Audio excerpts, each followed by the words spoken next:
अंगणात तुळस आणि शिखरावर कळस हीच आहे महाराष्ट्राची ओळख. कपाळी कुंकू आणि डोक्यावर पदर हीच आहे सौभाग्याची ओळख. माणसात जपतो माणुसकी आणि नात्यात जपतो नाती हीच आमची ओळख.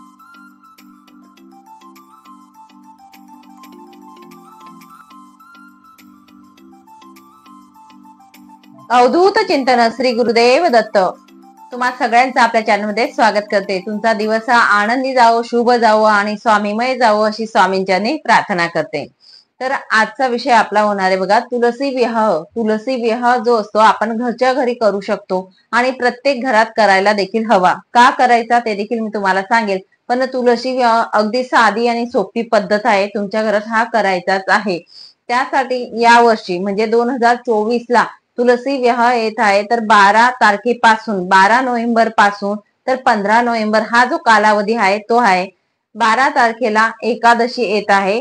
तर कार्तिक एकादशी पासून तर कार्तिक पौर्णिमेपर्यंत जो कालावधी येत असतो त्या कालावधीमध्ये तुलसी विवाह केला जातो. 15 तारखेला तुलसी विवाह साजरी करण्यात येतो. सगळीकडेच करतात. तसंच आपल्या केंद्रांमध्ये देखील तुलसी विवाह साजरी केला जातो. सामूहिकरित्या देखील करण्यात येतो. तुम्हाला आवड असेल किंवा म्हणजे सामूहिक जर करत असणार आपल्या गावात किंवा कॉलनीमध्ये किंवा आपल्या केंद्रांमध्ये तर नक्कीच तुमची तुलसी मातेला घेऊन तुम्ही तिथे देखील करू शकतात या पद्धतीने. तर आपण मात्र घरच्या घरी जर सोय नसेल तर आपल्या घरच्या घरी देखील करायला हवा. आणि नक्कीच ही जी म्हणजे तुलसी विवाह जे पूजा असते ही का करावी, तर आपल्या घरात जे मुलींची लग्न म्हणजे अडथळे येत आहेत किंवा होत नाहीयेत, काही प्रॉब्लेम आहे, तर यासाठी जे मार्ग असतात ते मोकळे होत असतात. नक्कीच करावं. तसेच म्हणजे आपल्याला कन्यादानाचं पुण्य देखील प्राप्ती मिळत असते. म्हणून आपण तुलसी विवाह जो असतो तो आपल्या घरात करायचा असतो. आणि बाळकृष्णांचा शालिग्राम अवतार किंवा दामोदर जो अवतार असतो त्यासोबत करण्यात येतो. आणि नक्कीच भगवान विष्णूंची देखील उच्च कोटीची सेवा होत असते. तर आपण बघूयात आता पुढे पूजा कशी करावी. त्याआधी तुम्हाला सांगेल पूजेचं साहित्य देखील सगळं मी सांगणारच आहे. पण जे मांडोळे असतात त्या जर मिळाल्या त्या देखील तुम्ही तुलसी विवाहाच्या दिवशी तुम्ही परिधान करू शकतात तुलसीला आणि बाळकृष्णांना वाहू शकतात. म्हणजे तिथे ठेवायच्या असतात. म्हणजेच मांडोळे म्हणजेच काय तर बासिंग बोलतात आमच्याकडे. तुमच्याकडे काय बोलतात माहिती नाही. जर मला फोटो मिळाला तर मी साईडला नक्कीच टाकेल.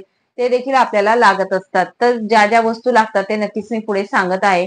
चला मग आपण आता पूजेला सुरुवात करूया. तर इथे आता तुळशी माता जे तयार करून झालेली आहे. म्हणजे आपली वधू जी आहे ती तयार आहे. तुम्ही बघू शकतात. आपण साडी नेसवलेली आहे. साडी कशी नेसवली तो व्हिडिओ आपला दुसरा सेपरेट आहे, तो बघू शकतात. तर या पद्धतीने तुळशी मातेची नवरी म्हणजे तयार झालेली आहे. आता आपल्याला बाळकृष्णांसोबत त्यांचा विवाह होत असतो. शालिग्राम जे असतात त्यांचा अवतार असतो, म्हणजेच भगवान विष्णूंचा अवतार असतो, त्यासोबत त्यांचं लग्न होत असतं. तर आपण आधी तुम्हाला सांगेल की आपल्याला साहित्य काय काय लागणार आहे. तर जी तुळशी माता आपली आहे त्यांच्यासाठी मांडव देखील करण्यात येतो. तुमच्याकडे अवेलेबल असेल तर तुम्ही 4 ऊस आणू शकतात. तर 4 ऊस असतात त्याचा मांडव बनवला जातो. त्या पद्धतीने तुम्ही करू शकतात. आणि मांडव मध्ये आपली तुळशी जी असते त्यांना ठेवलं जातं. या पद्धतीने देखील तुम्ही करू शकता. ठीक आहे. तर आता आपल्याला साहित्य काय काय लागणार आहे. तर सगळ्यात आधी सांगेल जो आपला नैवेद्य वगैरे असतो. आता 5 फळं 2 फळं जेवढे तुमच्याजवळ असतात ते तर घ्यायचेच आहेत. लाह्या बताशा देखील घ्यायच्या आहेत. त्यानंतर मेन म्हणजे बोरं, चिंच आणि आवळा यांना खूप महत्व आहे. म्हणून नैवेद्यात ते देखील पदार्थ तुम्हाला ठेवायचे आहेत. नागवेलीची पानं तुम्हाला घ्यायची आहेत. इथे आपल्याला 5 लागतील कलशासाठी. आणि जोडपानं गणपती बाप्पांच्या स्थापनेसाठी लागतील. तुम्ही तुळशीची पानं जी असतात ते आधी तोडून ठेवायचे, त्या दिवशी तोडायचे नाहीत. अगोदरच आपण नैवेद्यावर ठेवण्यासाठी तुळशीची पानं लागत असतात ते देखील तुम्ही ठेवू शकतात. किंवा नसेल तर बाजारात देखील मिळतात फुलांसोबत, ते सुद्धा तुम्ही वापरू शकतात.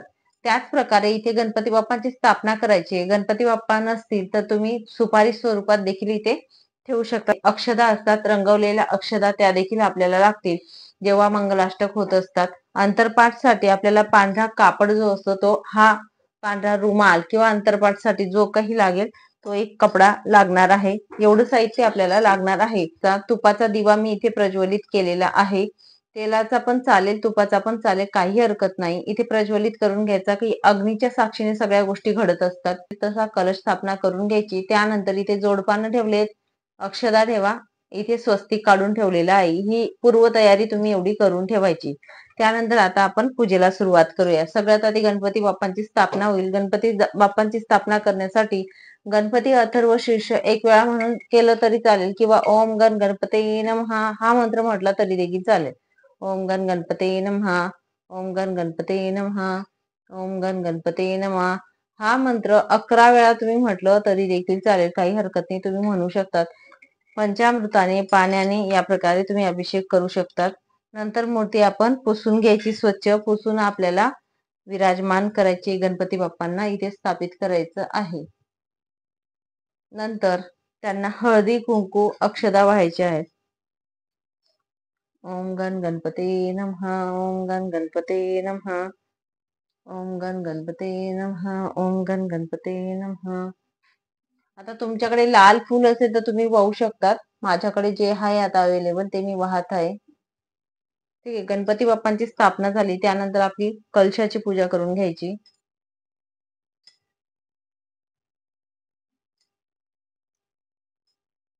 दिव्याची पूजा करा.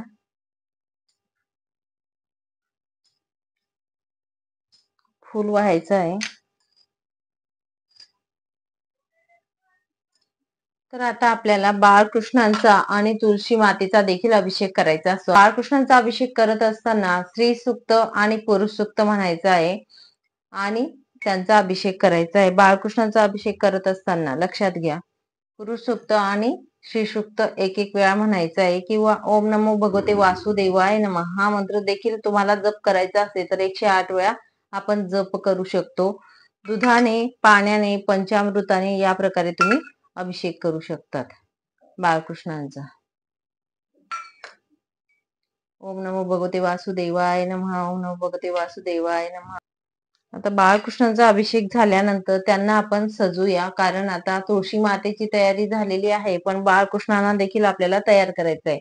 तर बाळकृष्णांना तुमच्याकडे जो ड्रेस असेल नवा तो परिधान करायचा आहे. ठीक आहे. अत्तर असेल तर मी तुम्हाला सांगेल अवश्य अत्तर वापरा. कपड्यांना वगैरे असं अत्तर आपण वापरायचं आहे. ठीक आहे.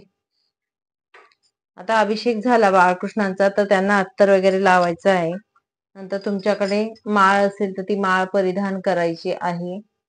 मुकुट असेल मुकुट, जे असेल ते तुमच्या परीने तुम्ही त्यांना परिधान करायचं. आसन द्यायचंय त्यांना.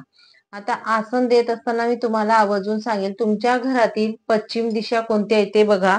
पश्चिम दिशेला तोंड येईल बाळकृष्णांचं, अशा पद्धतीने तुम्ही त्यांना बसवायचं आहे. आता माझ्या घरात पश्चिम दिशा ही इकडची येते म्हणून मी या दिशेला करेल. म्हणजे आपण जेव्हा आपण तुळशी विवाह करणार आहोत त्या दिवशी असं म्हणजे पाठ फिरवावं लागेल मला. तुळशी माता या साईडला आणि मग बाळकृष्णांचं तोंड तुळशी मातेकडे येईल. या पद्धतीने आपण करायचं आहे. आता हळदी कुंकू अष्टगंध वगैरे असेल ते बाळकृष्ण वाहायचं आहे आपण.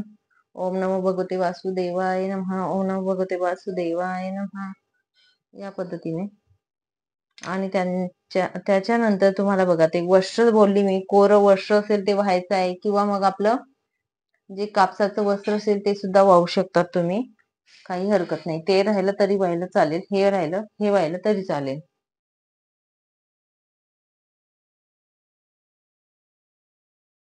त्यानंतर आता तुळशी मातेचा आपण अभिषेक कसा करावा, कारण तुळशी मातेला आपण सजवलेलं आहे आणि पाण्याने ओलं होईल, त्यामुळे मग काय करावं तर एक फूल घ्या आणि फूल घेऊन आपल्याला श्री सूक्त म्हणत, ठीक आहे, श्री सूक्त म्हणत आपल्याला थोडं पाणी असं शिंपडायचं आहे. तुळशी मातेच्या वरती आपल्याला पाणी शिंपडायचं असं श्री सूक्त म्हणत आपल्याला. ठीक आहे. आणि या पद्धतीने आपल्याला अभिषेक करायचा आहे. अभिषेक केल्यानंतर थोडस अत्तर घ्यायचं आहे. अत्तर जे असेल ते फुलाला लावलं तरी चालेल या पद्धतीने, आणि आपण ते फूल असं तुळशी मातेला वाहायचं आहे. वरती वाहिलं तरी चालेल किंवा मग खाली जरी ठेवलं इथे तरी देखील चालेल. या पद्धतीने आपण ठेवू शकतो. तुळशी मातेला आपण हळदी कुंकू व्हायचं आहे. आता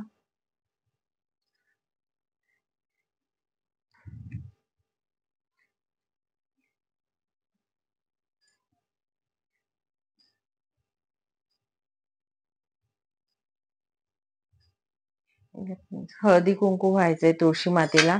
आपण जे वस्त्र आहे बघा, वस्त्र देखील आपण व्हायचं आहे तुळशी मातेला, इथे ठेवायचं आहे.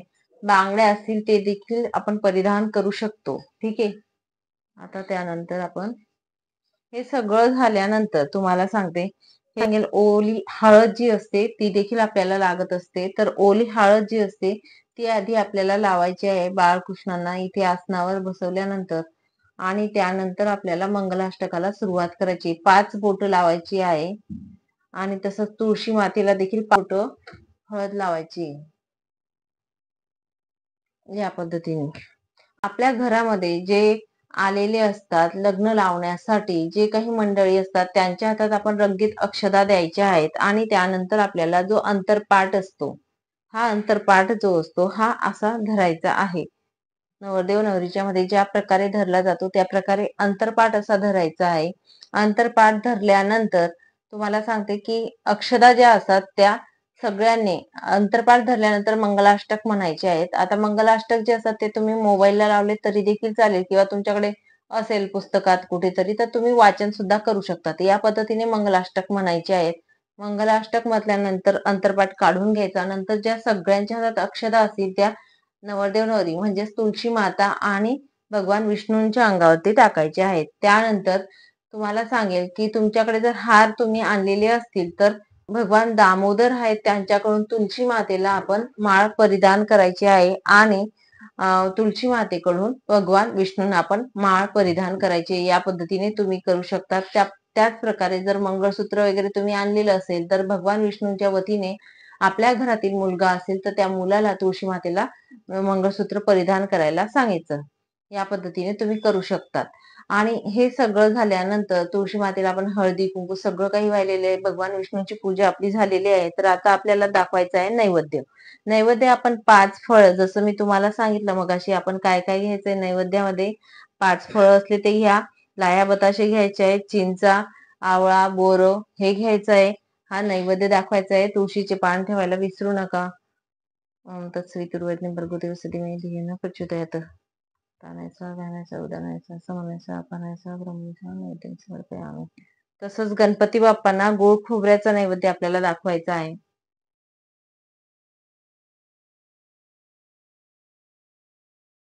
त्याच्यानंतर आपल्याला जो काही आपल्या घरात फराळाचं असेल बघा, फराळाचं सामान असतं, आपण केलेलं फराळाचा देखील नैवेद्य दाखवायचा आहे.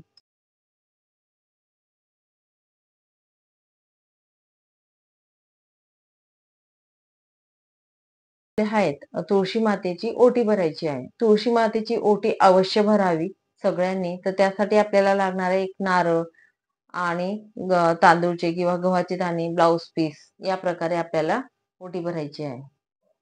आता तुळशी मातेची आपल्याला ओटी भरत असताना तुम्हाला सांगेल की आपल्याला हळदी कुंकू लावायचंय ओटीला, नारळ, ब्लाउज पीस, तांदूळ आणि आपले जे खोळचं सामान असतं बघा, मणी, मंगळसूत्र, ते सुद्धा ठेवू शकतात. किंवा ही आपल्याला विकत मिळत असते पाऊच, तर ही सुद्धा तुम्ही ठेवू शकतात. तर या पद्धतीने आपल्याला ओटी भरायची तुळशी मातेची. ठीक आहे. अशा पद्धतीने आपण ओटी इथे ठेवू शकतो. भगवान विष्णूंची जी आरती असते ती देखील आरती घेऊ शकतो. गणपती बाप्पाची आरती जी असते ती आरती आपण घ्यायची आहे. माता तुळशीची जर आरती तुम्हाला येत असेल तर ती आरती देखील तुम्ही घेऊ शकतात. यथाशक्ती तुम्ही घेऊ शकता, काही हरकत नाही. धूपदीप पोवायचा आहे. ठीक आहे. ही झाली तुळशी विवाह जी असते ती पद्धत, आणि साधी आणि सोपी पद्धत आहे अगदी, आणि आपण घरच्या घरी ही करू शकतो. तर इथे आपली पूजा झालेली आहे. पूजा तुम्हाला कशी वाटली, काय वाटली नक्कीच सांगा. साडी जी असते अगदी 10 मिनिटात आपण नेसू शकतो. साडीचा व्हिडिओ जो आहे नेसवायचा तो मी दुसरा सेपरेट बनवलेला आहे, तुम्ही तो बघू शकता. डिस्क्रिप्शन मध्ये मी लिंक टाकेल, नक्कीच बघायला विसरू नका आणि नक्कीच पहा. आणि अगदी 10 मिनिटात ही साडी आपण परिधान करू शकतो तुळशी मातेला. तसंच तुम्हाला सांगेल तुळशीचं खूप महत्व आहे. तुळशी आयुर्वेदामध्ये सुद्धा श्रेष्ठ आहे, त्यांच्याकडून खूप आपल्याला मिळत असतं. तसंच माता लक्ष्मीचं स्वरूप तुळशीमध्ये दडलेलं असतं. म्हणून तुम्हाला सांगेल नक्कीच आपल्या घरात अशा प्रकारे तुळशी विवाह जो असतो तो आपण करू शकतो. व्हिडिओ तुम्हाला आवडला असेल अशी अपेक्षा करते. व्हिडिओ पाहिला म्हणून खूप खूप मनापासून धन्यवाद.